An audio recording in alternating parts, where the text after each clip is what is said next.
आज ये चैप्टर खत्म हो जाएगा। तो बच्चों हमने आपको वर्टिब्रेटा के 5 क्लास पढ़ा दिए थे।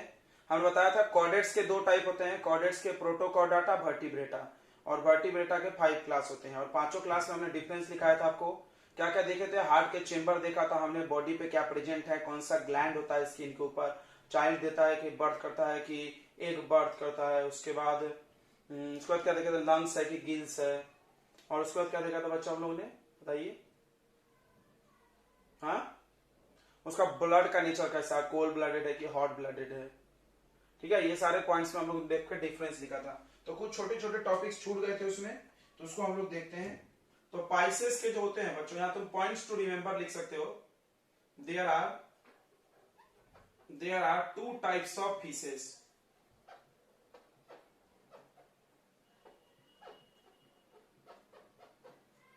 फिश के बच्चों 2 टाइप होते हैं। ठीक है, मछलियां 2 प्रकार की होती है। जैसे तुम एक रोहू को देखो, रोहू मछली देखे हो? रोहू मछली का गिल्स बाहर से नहीं दिखता है। तुम ध्यान से अगर देखोगे रोहू मछली को, तो गिल्स रहता है लेकिन बाहर से दिखता नहीं, कवर रहता है, ढका रहता है।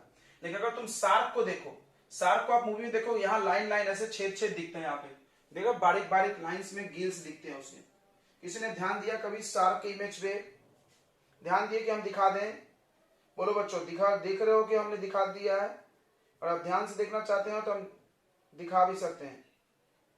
देखिए ये शार्क है, ये शार्क का इमेज है, दिख रहा है आप लोग को? तो शार्क के ये साइड में, मुंह के साइड में ऐसे ऐसे लाइंस बने हुए हैं, छेद छेद, कट पीस जैसा दिख रहा है, लग रहा है कट है। इसका गिल्स बाहर से दिख रहा है। ठीक है, और ये है आपको रोहू फिश। ये देखो, ये रोहू फिश है, दिख रहा है कि आपको? ये रोहू फिश है। रोहू फिश का यहाँ गिल्स है, अंदर है, कवर है, दिख ही नहीं रहा।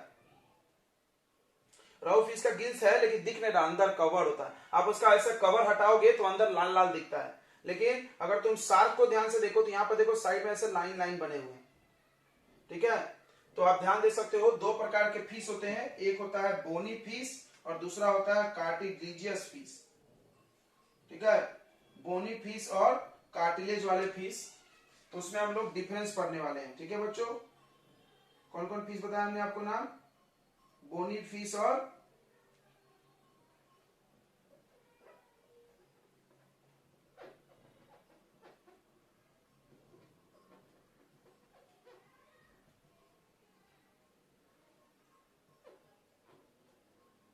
कार्टिलिजीनियस फिश।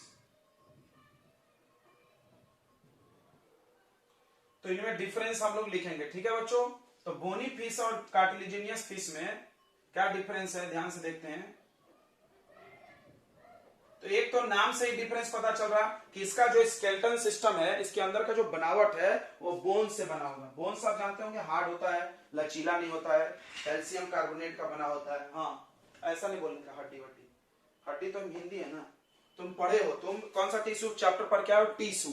टिश्यू में आप पढ़े होंगे बोन्स के बारे में। वो बोन्स के बारे में तो पढ़ोगे कि हार्ड होता है, हार्ड मैट्रिक्स से बना है, कैल्शियम कार्बोनेट से बना होता है। और कार्टिलिजियस में पढ़ोगे तुम कि वो बना होता है शुगर से बना होता है ना। तो वो उसके वाइड सेल होते हैं, उसके सेल में इंटर सेलुलर स्पेस ज्यादा होता है, वो लचीला होता है, इसमें नहीं होता है। तो आप पढ़े हो तो फिर आप वैसी बात करो, हड्डी और ये मत बताओ उसका हिंदी। तो दूसरा है कार्टिलिजीनियस फिश। तो इसमें हम लोग बोलेंगे कि इसका जो स्केलेटन सिस्टम है, स्केलेटन सिस्टम जानते हैं क्या? क्या होता है स्केलेटन सिस्टम?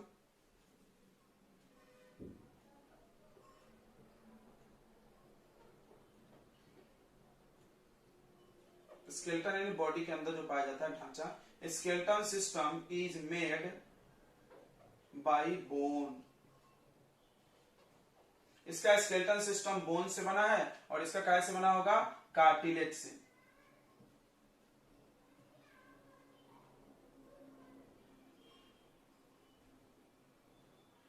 कैसे बना होता है इसका स्केलेटन सिस्टम बच्चों? कार्टिलेज से, कार्टिलेज, LAGE। आप इसको कंप्लीट करना, हम शॉर्ट में लिख रहे हैं, सिर्फ कार्टिलेज लिख रहे हैं। आप ऐसा लिख रहे हैं, skeleton system is made by cartilage. उसके बाद इसमें हम लोग लिखेंगे कि गिल्स आर कवर्ड। इसके गिल्स जो होते हैं बच्चों कवर्ड रहते हैं, ढके रहते हैं,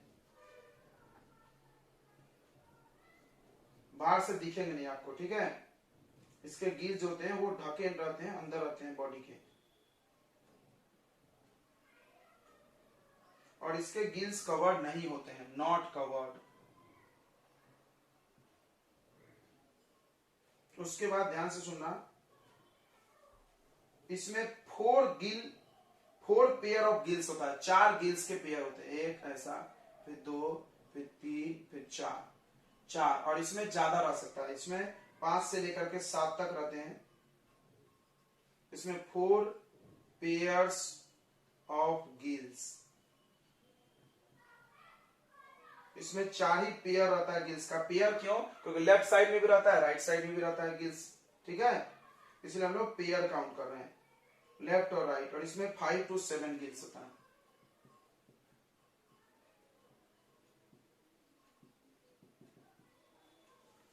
ओके,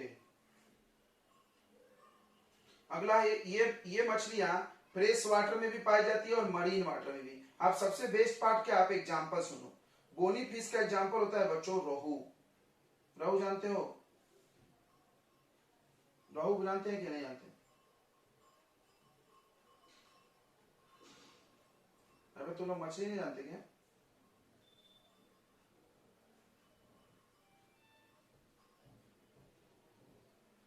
धन्य हो तुम लोग। रोहू को टूना फिश जानते हो क्या? टूना फिश बाजार में सबसे ज्यादा तो रोहू और टूना ही बिकता है।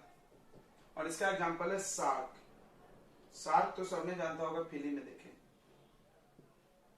तो शार्क देखो, तो ये शार्क देख करके तुमको समझ में आएगा कि शार्क कैसे वो गिल्स बाहर आता है।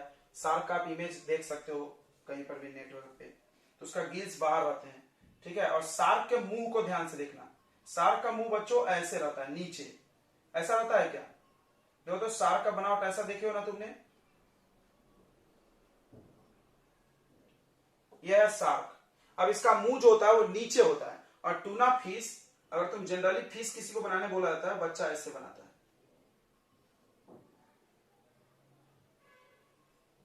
ये देखो, एक ये मछली है, ये मछली है, बताओ इसके में क्या अंतर है? इसका मुंह का डिजाइन देखो, सामने है, इसका मुंह कहां है? नीचे। अंतर समझ में आ रहा है कि नहीं आ रहा है? जल्दी बता दो। इसका गिल्स दिख ही नहीं रहा है तुमको, इसका गिल्स दिख रहा है बाहर से। तो ये वाला इसमें आते हैं कार्टिलेज फिश। और ये कौन से फिश होते हैं?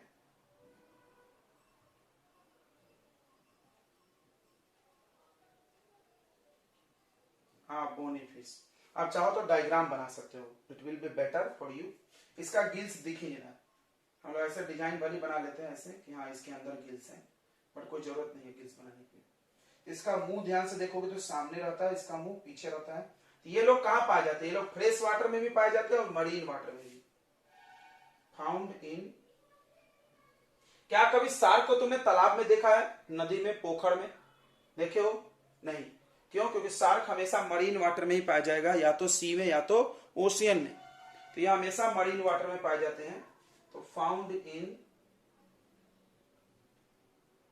Fresh water and in marine water. ये लोग फ्रेश वाटर में भी पाए जाते हैं और मरीन वाटर में भी पाए जाते हैं। ये सिर्फ क्या में पाए जाते हैं? फ्रेश मराइन वाटर में। फाउंड इन मरीन वाटर, ठीक है। ये लोग मरीन वाटर में पाए जाते हैं। ओके, अगला, इनके बॉडी में स्विम ब्लैडर होता है। इनके बॉडी में ना, देखो इनके बॉडी में अगर तुम इसको फाड़ोगे अंदर तो ऐसा ऐसा एक हवा का बलून जैसा निकलेगा। कभी देखे हो तुम? मछली जहां कट रहा वहां जाना, ऐसा व्हाइट कलर का ऐसे पतला सा दिखेगा, उसमें हवा भरा रहता है। स्विम ब्लैडर, उसमें वो हवा भर लेते ताकि वो हल्के हो जाएंगे तो ऊपर आ जाते हैं। हवा भरते निकालते रहते हो, मुंह से हवा जाके भर जाता है। इनमें स्विम ब्लैडर नहीं होता है, ठीक है। ये जो इन मछलियां होती है उनके बॉडी में ना एक ऐसा बलून जैसा स्ट्रक्चर होता है, इसमें हवा भरेंगे। जैसे सबमरीन जानते हो ना, सबमरीन पनडुब्बी, वो भी तो ऐसी काम करता है। उसमें भी चेंबर बन रहा था, उसमें हवा भर देते हो तो हल्का होकर ऊपर आ जाता है, उसका हवा निकाल देते तो भारी होकर नीचे बैठ जाता है। तो वैसे इनके में स्विम ब्लैडर होता है, इनमें स्विम ब्लैडर नहीं होता है, ठीक है बच्चों। अगला आप दूसरा नोट लिखें, ये सब पॉइंट्स रिमेंबरिंग का हम लोग लिख रहे हैं। आपने पढ़ा था कि reptiles have 3 chamber, reptiles have 3 chamber heart.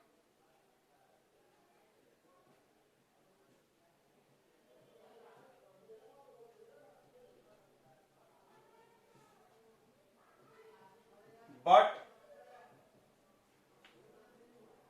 लेकिन क्रोकोडाइल एक ऐसा रेप्टाइल है, क्रोकोडाइल एक ऐसा रेप्टाइल है जिसमें 4 चेंबर्ड हार्ट होता है।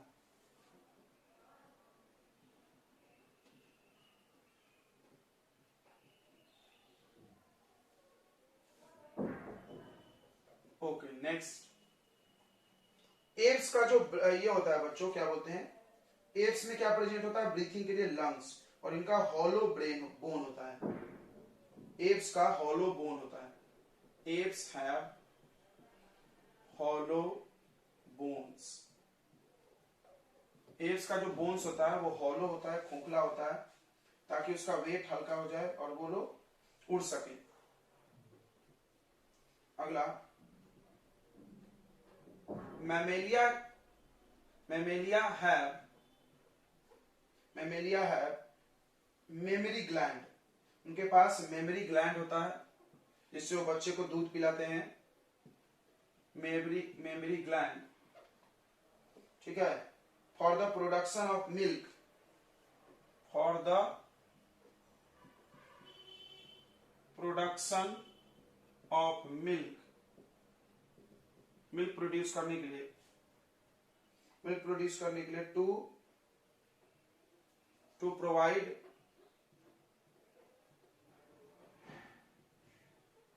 न्यूट्रिशन टू देयर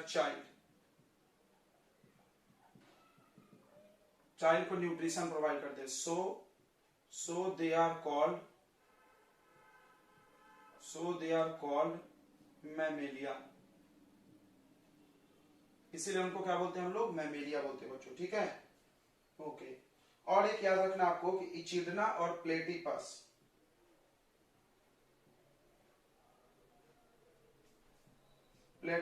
और इचिडना मैमेलिया है, लेकिन ये लोग अंडे देते हैं। तुमने पढ़ा होगा कि मैमेलिया बच्चा प्रोड्यूस करता है, चाइल्ड, बट ये लोग एग्स देते हैं। ओके, बस ये 2-3 चीजें आपको ध्यान रखना चाहिए, ठीक है बच्चों। तो आगे हम लोग पढ़ने जा रहे हैं बाइनोमियल नेमिंग सिस्टम।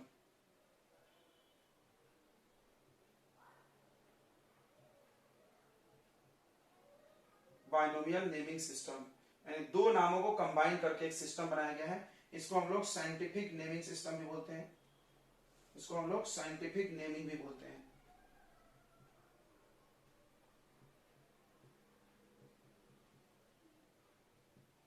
ओके, तो जैसा कि इसमें नाम लिखा है बाइनोमियल, मतलब 2 चीजों से मिलके बना होगा नाम, सीधी बात है, बराबर है, खत्म। फिर से एक बार देख लेते हैं हम लोग यहां से, बाइनोमियल नेमिंग सिस्टम क्या है, बाइनोमियल मतलब 2 नाम को कंबाइन किया गया, इसको साइंटिफिक नेम भी बोलते हैं। This naming system was introduced by Carolus Linnaeus in 18th century, ये नाम को किसने लाया था साइंस में, कैरोलस लिनियस ने लाया था 18वीं सेंचुरी में। क्या जरूरत है इस नाम की, क्यों लाया गया, तो जरूरत है भाई, एक ही ऑर्गेनिज्म के नाम अलग अलग जगहों पे अलग अलग होता है, जैसे कोई भी जानवर का नाम इंडिया में अलग होगा, फॉरेन में अलग होगा, ठीक है। तुम देखो यहाँ रीजन वाइज भी चीजें बदल जाती है, कि एमपी में अलग है, मध्य प्रदेश में, यूपी में अलग, बिहार में अलग, नाम अलग हो जाते हैं। ये सब प्रॉब्लम से बचने के लिए जो पढ़े लिखे लोग हैं वो एक नाम से पहचान सके, ठीक है। The scientific naming system gives the unique identification, unique मतलब एक खास पहचान दे सके of organism anywhere in the world, कहीं भी पूरे वर्ल्ड में वही नाम रहेगा। बाइनोमियल नेमिंग सिस्टम किस चीज से मिलकर बनता है, 2 नाम से, पहला नाम होता है नेम ऑफ जीन्स यानी जीनस, और दूसरा नाम होता है नेम ऑफ स्पीसीज, इसको ज्वाइन कर दो, ठीक है। कुछ एग्जांपल्स यहाँ में लिखा है, ह्यूमन का होमोसेपियंस, टाइगर का पैंथर टिग्रेस, पी का पीसियम सटाइवम, मैंगो का मैंगीफेरा इंडिका, ये सब कुछ यूजफुल है, बहुत सारे हैं, सारे ऑर्गेनिज्म के साइंटिफिक नेम है, पर सारे हम लोग पढ़ के याद नहीं रख सकते, जितना जरूरत है उतना लिख दिया हमने, ये साइंस में यूज होता है ये सब। अब सवाल है कि इसके कुछ रूल्स है, तुम देख रहे हो कि हम अंडरलाइन किए हैं, क्यों किए भाई, इसके रूल्स हैं। तो rules for writing scientific name, scientific name लिखने के कुछ रूल्स होते हैं। क्या रूल्स है? पहला रूल है the name of genus begins with capital letter. ये देखो जीनस का नाम कैपिटल से चालू होना चाहिए। Name of species began with small letter, species का नाम स्मॉल लेटर से आना चाहिए। If it is printed form, if it is in printed form, अगर वो प्रिंट करके तुम कंप्यूटर से निकाल रहे हो, then it is in italic, यानी तुम्हारे बुक में जब लिखा रहेगा तो इटालिक्स फॉर्मेट होना चाहिए। इटालिक्स क्या होता है? सर टेरा टेरा रहता है लेटर। अगला व्हेन रिटन बाय हैंड, जब उसको हाथ से लिखेंगे, then the name of genus and species underline separately. ये देखो जब उसको हाथ से लिखोगे तो दोनों को अलग अलग सेपरेटली अंडरलाइन करना है, इसलिए हमने यहां कर दिया है। ठीक है बच्चों, तो इस तरह से चैप्टर होता है खत्म। आप इसके क्वेश्चन आंसर आसानी से कर लोगे, कोई प्रॉब्लम नहीं होगा, because question answer directly copy के नोट से मैच कर जाएगा।